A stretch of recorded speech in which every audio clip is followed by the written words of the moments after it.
Ayan, muli. Muli nagbabalik po ang lingkod. Ayan, isang magandang hapon sa ating lahat. At ito, isang panibagong video tayo. At makikita nyo dyan sa ating thumbnail ay Yang Mi. Yan. Relax ka lang. Or hinay-hinay. Ano? Yang Mi, nasita ni Kalinga Prab. Bakit? Ano bang ginawa ni Yang Mi? Siguro naman hindi ka naman bago sa Kalingap, Yang Mi. At siguro naman may isang taong ka nang mahigit sa Kalingap. Ano? So alam mo na yung mga rules. Hindi naman kailangan palagi na lang uulit-ulitin. At isa sa pinagbabawal ay huwag tayong manguna na mag-upload ng mga video clip, mag-reels, or mga picture. Paunahin natin yung mag-upload si Kalinga Prab. Ano ba itong in-upload ni Yang Mi? Pasisilip ko lang sa inyo. Pero hindi ko naman ano dito. Ayan. Si Krista. Yan. Dito ang post ni Yang Mi. Wow! Beautiful stunning baby, baby Krista. Continue shining and we are here to empower you. Yan po yung post ni Yang Mi. At meron nga po kasama picture. So ngayon, isang oras ang nakalagay ito, isang oras yung upload ni Yang Mi. So balit, pakita natin. Nag-comment si Kalinga Prab. Ang sabi, pakitanggal na muna po kasi hindi pa na-upload ang vlog. Wala namang masama na tayo sawayin, na tayo sitahin. Alam natin yan, no? Medyo dapat alam natin kung ano yung mga dapat natin gawin. Dapat bang pangunahan natin si Kalinga Prab sa kanyang programa na hindi pa na ipapalabas pero may lumalabas ng mga picture. So, alam naman natin yan, hindi na kailangan tayo lagi pagsasabihan. Kainin natin yung rules. Ano po? Pero ito, malinaw na malinaw. Nag-comment si Kalinga Prab, pakitanggal na muna po kasi hindi pa na-upload ang vlog. So, ngayon, ito, i-address natin hindi lang kay Yang Mi. Maging sa lahat ng mga reaktor. Ano po? Kainin natin yung rules. Na hintayin muna, maka 24 hours, bago mag-reaction. Hintayin po natin na makapag-upload muna. Yung vlogger, kanya yun eh. Kanyang programa yun. Siya nagbablog doon. Hintayin muna natin na sila yung makapag-upload. Bago nyo reactionan, may rules nga, 48 hours, 2 days. Yun ang pagkakaalam ko sa ngayon ha. Pakikorek ako.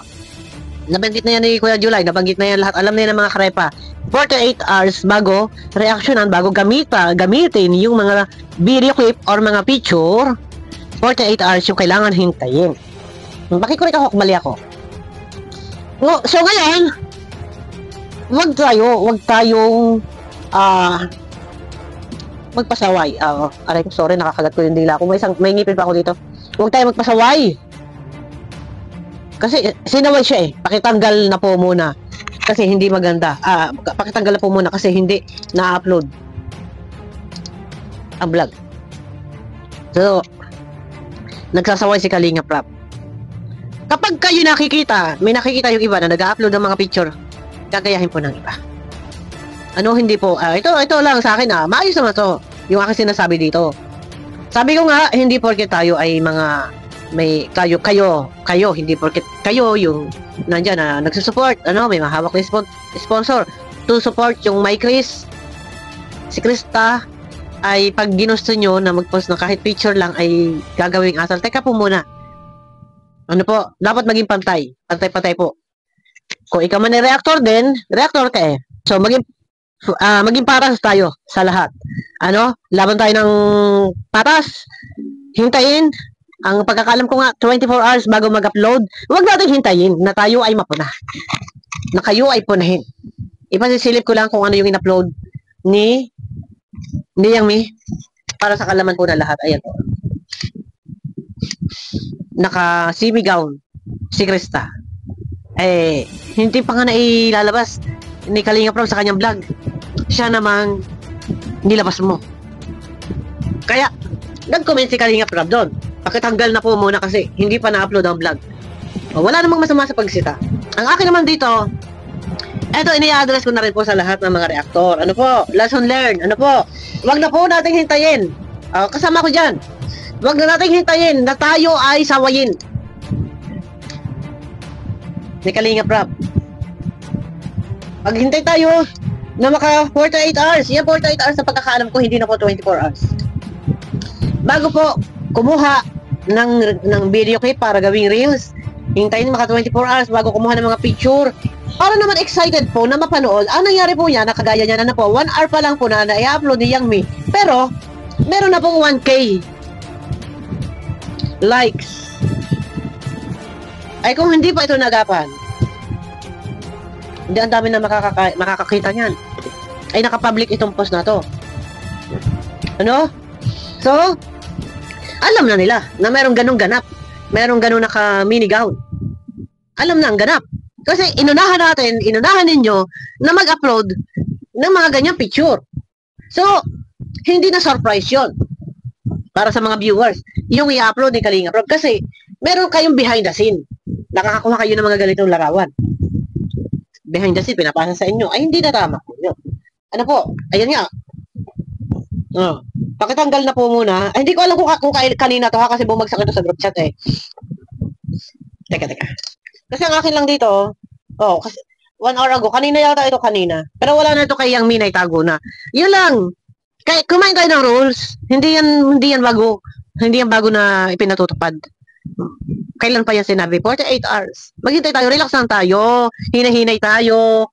Huwag tayo magpasaway. At huwag nang hintayin na mismo doon sa comment section, doon pa kayo sasawayin. Diba? Mali ba ako? Hindi, nagpapaalala lang ako. Kasi, kahit alam ninyo yan, pero nangyayari, so sa halip, hindi malalaman ng viewers na merong ganitong ganap. Nalalaman kasi inuunahan ninyo na mag-upload ng ganito. Diba? Ito paalala lang. Sa lahat, ini-address ko na to sa lahat ng mga reactor. Hindi po mahirap intindihin yung ika nga ay hindi mahirap na sundin na yung kung ano yung gusto nila. Sundin natin, wala tayong magagawa. Kanilang video yan, tayo nakikireact lang, and sorry po. And kayo naman, kung baga tumutulong, so, magiging paras tayo. Hindi porket tumutulong,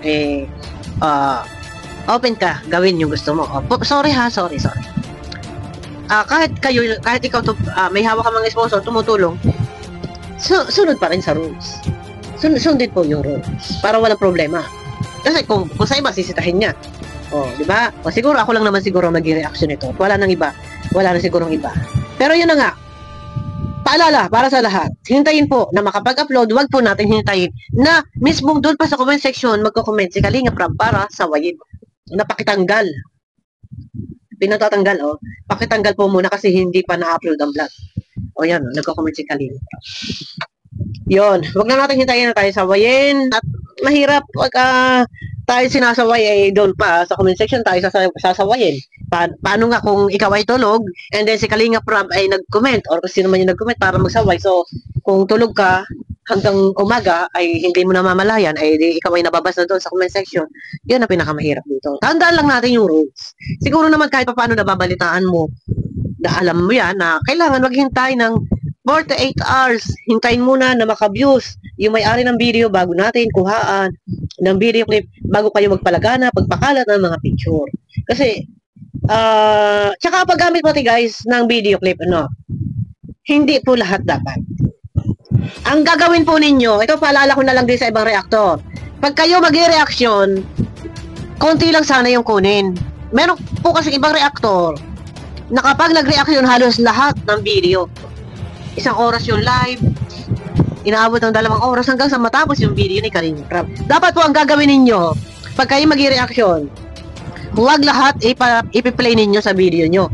Ang gagawin nyo po, kukuha lang kayo kung ano yung pinakang buod or yung inyong highlight topic, yun lang kukunin nyo. Ang gagawin po ninyo, itataboy po ninyo yung mga viewers doon sa channel ni Kalingap Rap.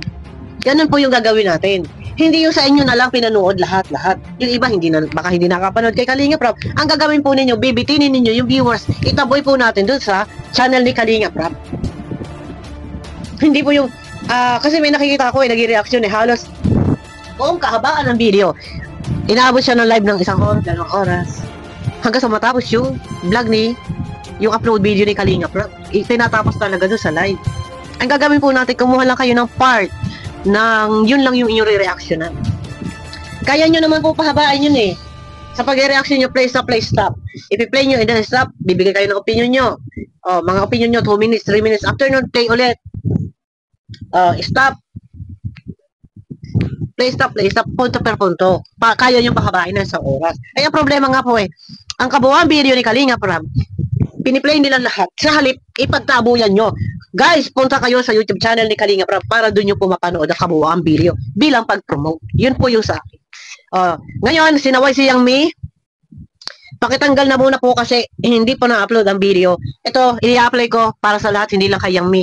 Maging aral sa atin. Huwag po nating hintayin na tayo sawayin pa mismo sa ating mga post ni Kalinga Prab. Minsan ako nagkakamali din. No, minsan na-chat si Kalinga Prab, Kuya Jolay, nakakarating sa akin. Pero minsan naman talagang pinipilit ko. Hindi man ako nag-reaction sa kanya mga vlog na yun. No, issue tayo. Pero pagkaano nasaway, nasunod naman tayo. Pero yun nga, hindi pa naman ako nakaranas na si Kalinga Prab nagsaway sa akin sa comment. So dito kay Yang Mi, ayan legit po yan kasi may check, verified po. Verified po yan guys. Yan. Wait, verified po yan. Yan, yung nag-comment. Yan. Kalinga Prab. Yan. Pakitanggal na muna po kasi hindi pa na-upload ang video. Yun, lesson learned na to para sa lahat. Huwag po tayo mauna-una. Ano po? Ayun na guys, abangan nyo ako. Hirapan ako magsalita. Abangan nyo po ako sa akin next video. Ayan, kay Yang Mi. Mawalang galang Ito, aking opinion lang. And ini-address ko po para sa lahat. Ano po? Ayan na guys, pakiclick po ng thumbs up. Mega love shout out.